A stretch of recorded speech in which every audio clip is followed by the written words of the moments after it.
یہ ذرا गौर तलब बात है जनाब कि इमरान खान अपना इलाज करवाना चाहते हैं, मगर जिन शराइत पर उनका इलाज किया जाना है उस पर इमरान खान ने साफ इनकार कर दिया है।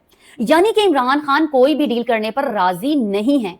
इमरान खान को जब कहा गया कि थोड़ा मफाहिमत का रास्ता इख्तियार करें तो उन्होंने साफ साफ बोला कि मैंने 3 साल जेल में बहुत मुश्किल काटे हैं, अब मैं अपने नाम पर कोई दाग नहीं लगाना चाहता, मैं नवाज शरीफ नहीं बनूंगा।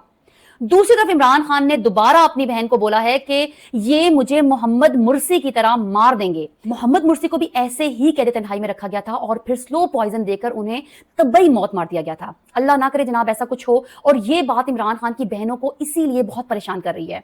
आपने देखा कैसे बहनें इमरान खान की बातें करते हुए रो रही हैं। जब भाई पर इतना बड़ा मुश्किल वक्त हो और बहनें कुछ भी ना कर पा रही हो तो यही हालत होती है हर बहन की। अल्लाह इन बहनों की मदद करे, आमीन सुम आमीन। अच्छा, जो सबसे ज्यादा परेशान कुन लम्हा है वो ये है कि डॉक्टर फैसल जिन्होंने इमरान खान का चेकअप करना था उन्हें शिफा इंटरनेशनल हॉस्पिटल में भेज दिया गया और जब उन्होंने पूछा कि कब तक इमरान खान पहुंचेंगे तो बोला गया कि बस कुछ देर और। ऐसे ही कई घंटे गुजर गए मगर इमरान खान को पिम्स में भेज दिया गया और वहां से अडाला जेल वापस। तब जाकर डॉक्टर फैसल को बताया गया कि वो यहां आए ही नहीं है। आखिर इतना लाताल्लुक क्यों रखा गया डॉक्टर फैसल को इमरान खान से? आखिर ऐसी कौन सी रिपोर्ट्स डॉक्टर फैसल ने सामने लेकर आनी थी जिसका हुकूमत को डर था कि सामने आ गई तो आवाम छोड़ेगी नहीं इनको? आखिर क्यों उन्हें उस हॉस्पिटल में बिठाया गया जहां इमरान खान को लाया ही नहीं जाना था? ये बात बहुत ज्यादा परेशान कुन है। इसका साफ साफ मतलब है कि खान साहब ठीक नहीं है और इंटेंस कंडीशन में है। क्या कहीं कोई स्लो पॉइजन तो नहीं दिया जा रहा जो डॉक्टर फैसल के चेकअप से सामने आ जाना था? कुछ तो हुकूमत छुपाना चाहती है, कुछ तो ऐसा है इमरान खान को मेडिकली जो सीनियर डॉक्टर्स या एक्सपर्ट्स डॉक्टर्स के सामने उन्हें नहीं एग्जामिन करवाया जा रहा। इमरान खान के हक में हर जगह से आवाजें उठ रही हैं। बड़े बड़े सियासतदान, जर्नलिस्ट और इंसानी हकूक की तंजीमें आलमी सतह पर इमरान खान को लेकर बहस कर रही हैं कि एक साबिक वज़ीर आज़म और पाकिस्तान की अवाम के लीडर के साथ जो कुछ हो रहा है वो इंसानियत के खिलाफ है। नाजरीन, आज पाकिस्तान के बच्चे बच्चे की जुबान पर एक ही सवाल है कि आखिर इस हुकूमत को इतना खौफ क्यों है? क्या एक डॉक्टर का मुआयना कर लेना इतना बड़ा जुर्म है? अगर इमरान खान बिल्कुल ठीक हैं, अगर उनको कोई बीमारी नहीं है तो फिर पिम्स हॉस्पिटल के दरवाजे क्यों बंद किए गए? क्यों डॉक्टर फैसल को घंटों इंतजार कराकर बेवकूफ बनाया गया? इसका मतलब साफ है कि पर्दे के पीछे कुछ बहुत खतरनाक पक रहा है और वो सच छुपाया जा रहा है जो अगर बाहर आ गया तो इस जालिम निजाम की बुनियादें हिलाकर रख देगा। और नाज़रीन, इस पूरी सूरत हाल के दरमियान खैबर पख्तूनख्वा के चीफ मिनिस्टर सोहेल आफरीदी का मौकफ भी बहुत अहम हो गया है। सोहेल आफरीदी ने साफ अल्फाज में कहा है कि सुप्रीम कोर्ट के हुक्म पर जिस तरह अमल नहीं हुआ उस मामले को दोबारा अदालत के सामने उठाया जाएगा और पीटीआई कंटेम्प्ट ऑफ कोर्ट का रास्ता इख्तियार करेगी। उनका कहना है कि जब सुप्रीम कोर्ट 3 मेंबर बेंच के जरिए मेडिकल ट्रीटमेंट के हवाले से डायरेक्शंस दे चुकी थी तो फिर उन डायरेक्शंस को नजरअंदाज करना इंतहाई तशवीशनाक बात है। और यहां सोहेल आफरीदी की बात सिर्फ एक सियासी बयान नहीं रह जाती। अगर एक अदालती हुक्म के बावजूद उस पर अमल के हवाले से इतना बड़ा इख्तलाफ पैदा हो जाए तो फिर उसे अदालत के सामने रिकॉर्ड और कानून के जरिए क्लियर करना बेहतर तरीका है। इसीलिए अब सोहेल आफरीदी को अपनी सियासत को सिर्फ प्रेस कॉन्फ्रेंसेस तक महदूद रखने की बजाय लीगल एक्शन, पार्लियामेंट्री प्रेशर्स और अवामी सपोर्ट, इन तीनों को एक साथ लेकर चलना होगा।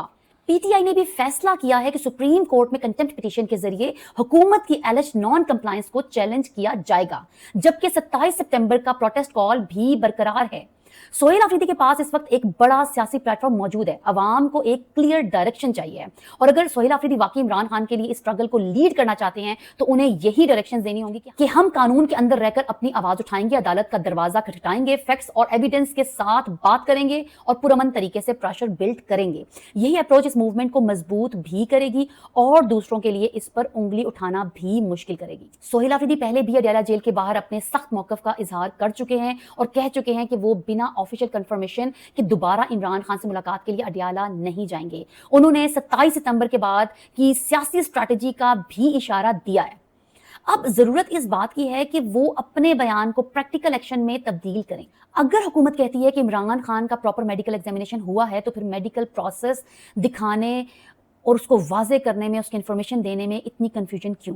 हुकूमत का मौक़िफ़ है कि सिक्योरिटी कंसर्न्स की वजह से उन्हें पिम्स ले जाया गया और स्पेशलिस्ट ने उन्हें एग्जामिनेशन किया, जबकि पीटीआई का कहना है कि सुप्रीम कोर्ट के हुक्म पर मुकम्मल अमल नहीं हुआ और नाज़रीन, शायद इस वक्त सोहेल आफरीदी के सामने सबसे बड़ी जिम्मेदारी भी यही है। उन्हें अवाम के जज्बात को समझना होगा, इमरान खान की फैमिली की तशवीश को समझना होगा और साथ ही ये भी देखना होगा कि पूरी सियासी मूवमेंट को एक क्लियर डायरेक्शन में कैसे रखा जाए, क्योंकि अब सिर्फ सख्त बयान देने का वक्त नहीं है, अब बयान को एक्शन में तब्दील करने का वक्त है। अब देखना यह है कि सोहेल आफरीदी सुप्रीम कोर्ट में इस मामले को किस मजबूती से उठाते हैं, पीटीआई अवाम को किस तरह ऑर्गेनाइज करती है और हुकूमत इस पूरी सूरत हाल पर क्या प्रैक्टिकल जवाब देती है। लेकिन एक बात वाज़ेह है, अवाम अब सिर्फ बयान नहीं सुनना चाहती, अवाम देखना चाहती है कि जो कहा जा रहा है उस पर अमल कब होता है। और यही आने वाले दिनों में सोहेल आफरीदी और पीटीआई लीडरशिप का सबसे बड़ा टेस्ट होगा। आज वक्त आ गया है कि इस जुल्म के खिलाफ आवाज उठाई जाए।